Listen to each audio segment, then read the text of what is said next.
There's a sidewalk in Manhattan where you walk at your own risk. Despite months of complaints, concrete is still crumbling. In tonight's Shame on You report, correspondent Arnold Diaz looks into the tempests on 23rd Street.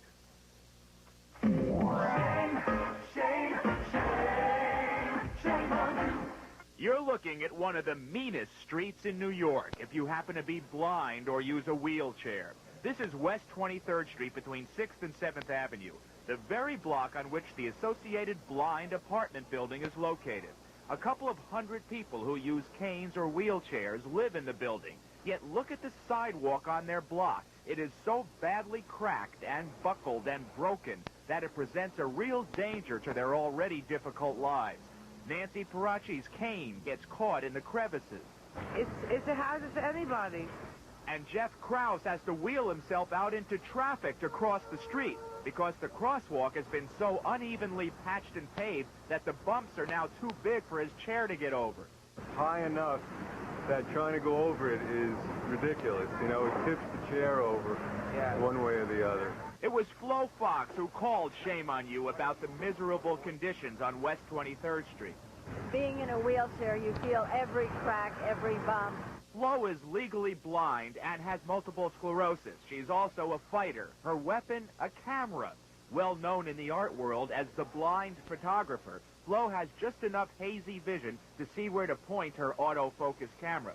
The results document the man-made obstacles she faces. The curb too high for her wheelchair to get up, the trash basket blocking her access to a curb cut, and the cracked sidewalk on West 23rd where she lives, a picture she calls personal earthquake. Now, it's not that the people here haven't complained. You've got 200 people on this block who use canes or wheelchairs, and many of them say they've been complaining to the city for well over a year. I wrote a complaint last year to the whatever agency is in charge of this, and nothing has happened. So the Department of Highways came out here to look at the sidewalks after you complained? They claim to, Yeah. and nothing has been done about it. The city says it is taking action. Last year it put a temporary patch on some of the rough spots, and major sidewalk repairs are scheduled in 2 months. But the fact is the city admits it has known about this problem for 4 years. And so we induct into our Hall of Shame the City Transportation Department for letting this problem fall through the cracks for so long. Shame on you. Fix that cracked sidewalk. Shame on you, New York. Shame on you. Now, I should note that it's really the responsibility of the landlords to maintain the sidewalks in front of their buildings. But as a last resort, the city can fix those sidewalks and then bill the landlords. And that's apparently what's going to happen in a couple of months, hopefully. I'll return to West 23rd Street then to see for myself.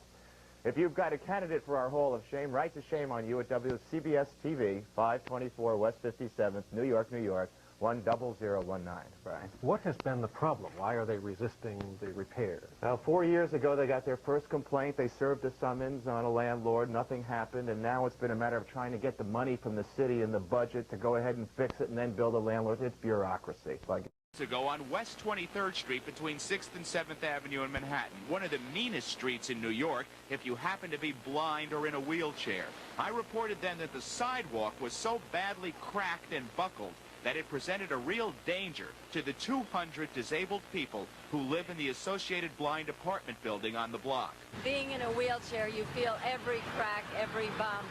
Well, I'm happy to report that there's been a change for the better here on West 23rd Street. Following my report, the City Transportation Department made good on its promise to fix the sidewalks here. It's particularly satisfying for Flo Fox, who had been trying for a year to get action and kept the pressure on until she won. I write letters, I complain, I insist upon they putting things in writing, I let them know they're being watched, and then I called you.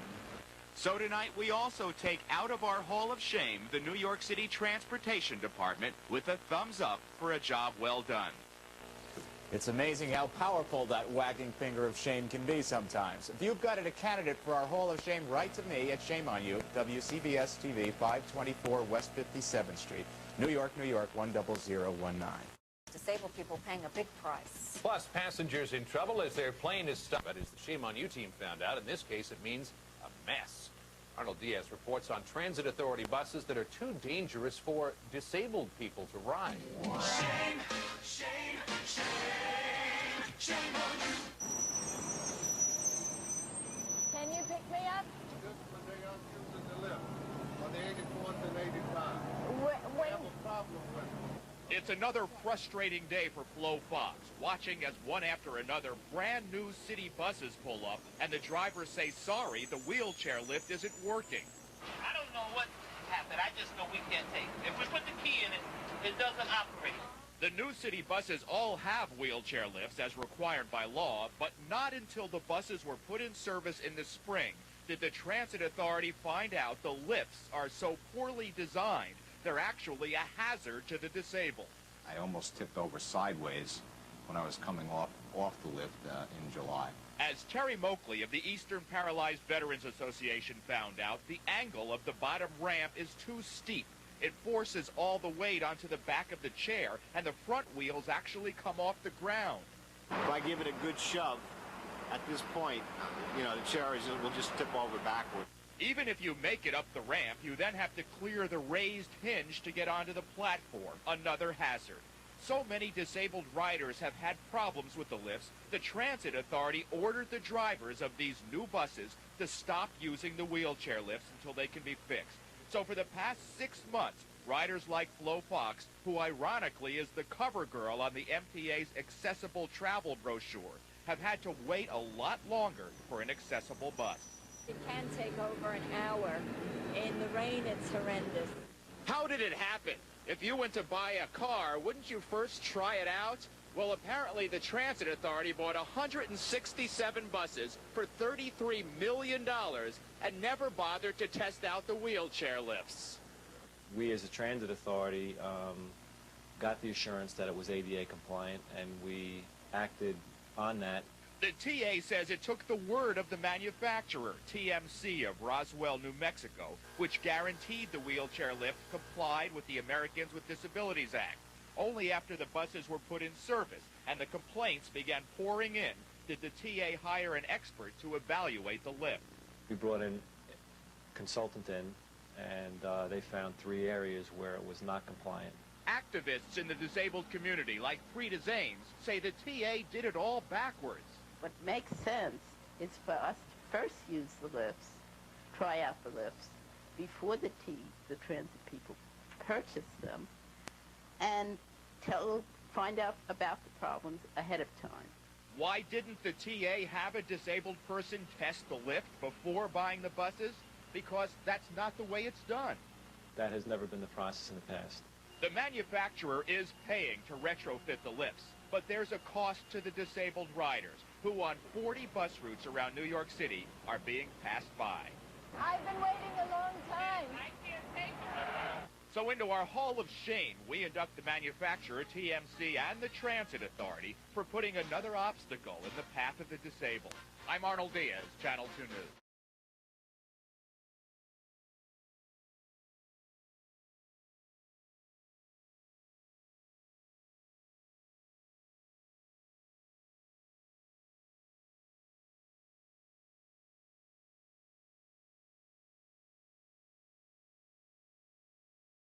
A group of Manhattan residents are up in arms with the United States Postal Service. They say the mailbox in front of their building was removed without any warning. Why is it a problem? Well, the building is home to hundreds of blind and disabled residents. They called on Help Me Howard to see what he could do. Hi, Howard. Tamsin, how you doing? And you wonder who makes these decisions and why they make these decisions. Well, thanks to my old friend Flo Fox, whom I've worked with before, we may be able to get to the bottom of this. Here's the Help Me Howard report. Flo, good to see you again. Good to see you. How are you feeling? Good enough. It's always a pleasure to see Flo Fox. The famed Manhattan photographer has popped up on our radar screen again. Flo lives here in the Vision Services for the Blind apartment building down on 23rd Street in Manhattan. The building is home to hundreds of blind and disabled residents. So why am I here? Well, about a month ago, some genius at the Postal Service decided to remove the only mailbox that was directly in front of the building entrance, and no one seems to know why. So imagine you live here at Vision Services, you come out one morning to mail a letter, you walk over to the mailbox that's been here for 28 years, and it's gone.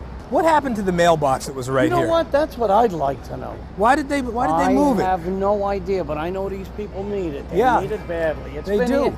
I worked here 28 years and it was always there. 28 years it was here? Yeah. As Well, far as I've been in the station, yeah, it's always well, been it's there. become, it's And, a you real know, headache for they're these folks. handicapped. Yeah. They automatically come, they feel. they're Right, fine. I know. I don't know what happened. We're going to Gotta try to in get it touch put with- back. Oh, do that, Yeah. please. What's going on with the mailboxes here? No idea. We've been fighting to get the mailbox put back. They took it away for no reason at all. Flo says she has called just about every postal official you can think of. The main post office of America, the big post office on 32nd Street, each person gave a different excuse. Think about it. You're blind or living with some other special need or disability. It makes sense to have a mailbox directly in front of your building's entrance. Not only does it make sense, it's safer. We have to cross a double street, two-way traffic on 6th Avenue, down the block, cross the street to mail anything, or 7th Avenue, two-way traffic, and another street of two-way traffic. Talk to the other residents and you'll hear the same frustrations. Albert Catullo has lived here for 26 years. He's been without sight for most of his life. A lot of people have expressed an interest as to why, you know, it was taken away and when will we get it back. Jackie, how long have you lived here? 30 years. 30 years? Yes. So when they moved the mailbox out, how did it affect your life? Well, it affected my life because I felt more independent, because I could come here on my own, but now I can't walk that far because my balance is bad, and I can't go there by myself.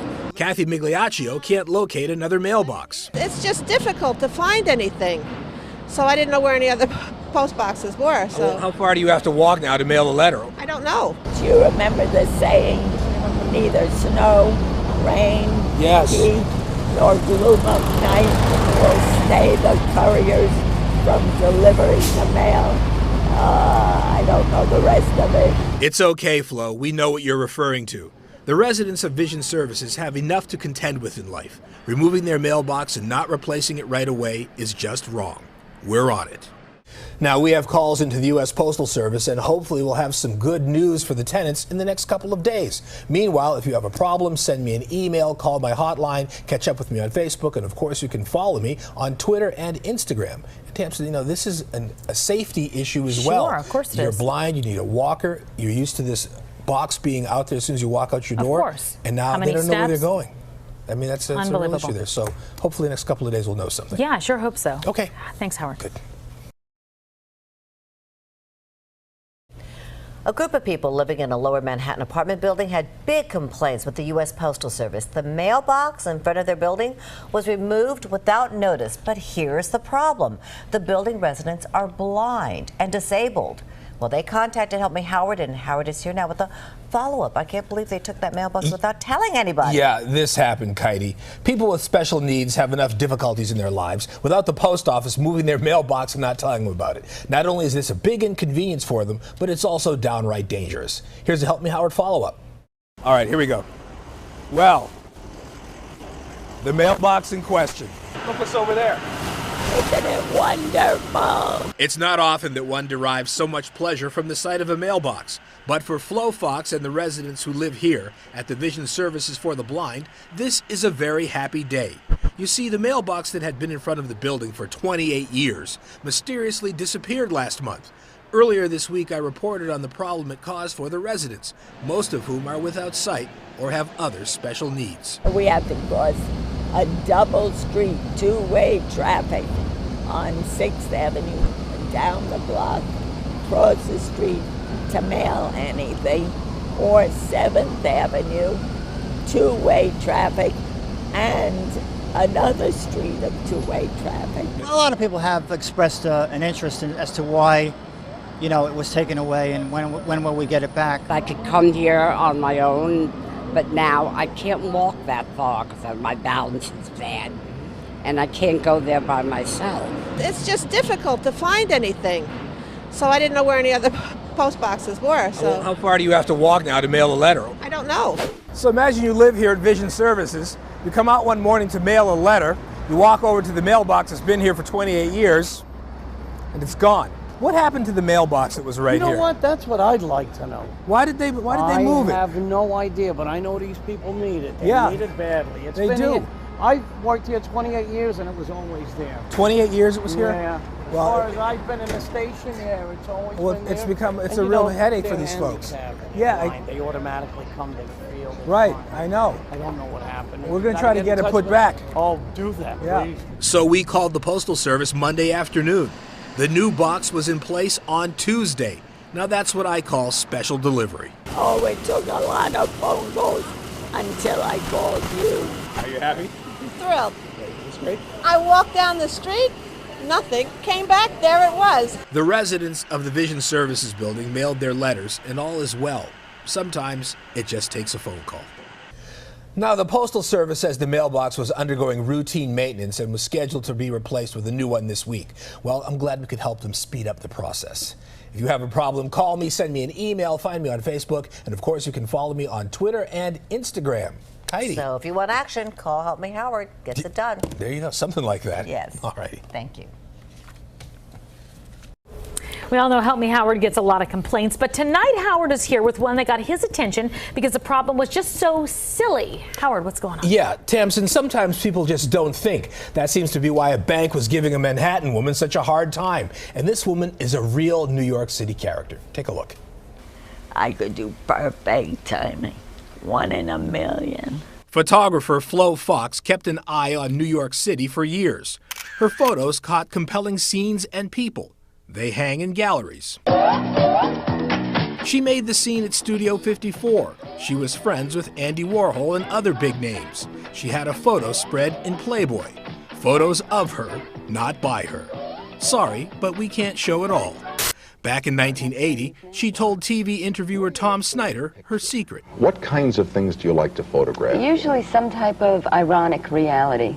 Hardcore reality with a little twist, something with a touch of humor. Humor has helped keep her going because multiple sclerosis has racked her body and strained her voice. Bad days and worse days. She lives in a Chelsea apartment with round-the-clock aides, walls and shelves full of photos, and a cool voice-activated phone to keep in touch. Blue Ant, speak to me. Say a command. Flo's artistic hands are gnarled. She gets around with a motorized wheelchair. But this tough New Yorker needed my help. It's discrimination against the handicapped. Discrimination, she says, from her new bank. Now that I am so handicapped and can't write, I had my handwriting made into a rubber stamp. Her old bank, Immigrant, let her use the rubber stamp signature on checks. But Immigrant was taken over by Apple Bank. They wanted me to sign an X. I said, I can't sign anything, I'm too disabled. And they said, we cannot take your stamped signature. So her aide Carla would work a pen into Flo's numb hand. Then Carla would guide it to make an X. Silly, but functional, right? Nope. Listen to what happened a few days ago when Flo and Carla go to the nearby Apple branch to cash a check signed with an X. And they said, we can't take this. We'll have to call Flo Fox and see if she wants this to be cashed. They said, we recognize your voice. We will let her do it. But next time you put a note with it. A note? How am I going to write a note? Okay. It's completely ridiculous. Flo asked for supervisors and even contacted Apple Bank headquarters. But the bank held firm. No rubber stamps. So Flo had her aide email us. Because it's a powerful show. And Howard has helped people. Goes directly to the source and makes them realize what they're doing. Fortunately, when we contacted Apple Bank, the bank did realize what it was doing. It wasn't immediately clear that there was an issue that needed to be accommodated, but once Apple learned what that was, and we were able to fix things. I got a call from the senior vice president telling me from now on every Apple Bank will be changed to accept the stamp. Wonderful. And I said, wow, help me, Howard. Yes, we are so glad to help out Flo Fox. What a nice lady and what an amazing life she's been living. Flo had only one good eye from childhood, then MS affected the other eye, but she kept taking photos thanks to the advent of autofocus. Now, even without her hands, she tells her aides what she wants, and then they do the snapping for her. Great thing. If you have a problem, think I can help, call me, email me, contact me on Facebook, and of course, you can follow me on Twitter. Incredible woman. I'm so glad you helped her out. Just amazing. You know, she went back to the days with Andy Warhol and that whole crowd at 54 and Xenon and all those other crazy clubs, and just her amazing artifacts. She has over 200,000 photos and negatives in her apartment right now, and they're trying to archive all this because I bet she's got some stories, right? Yeah, absolutely, she does. She is just an amazing person. I love doing stories like that and meeting people like that. Good job. I like when you do. Thanks, Howard. All right.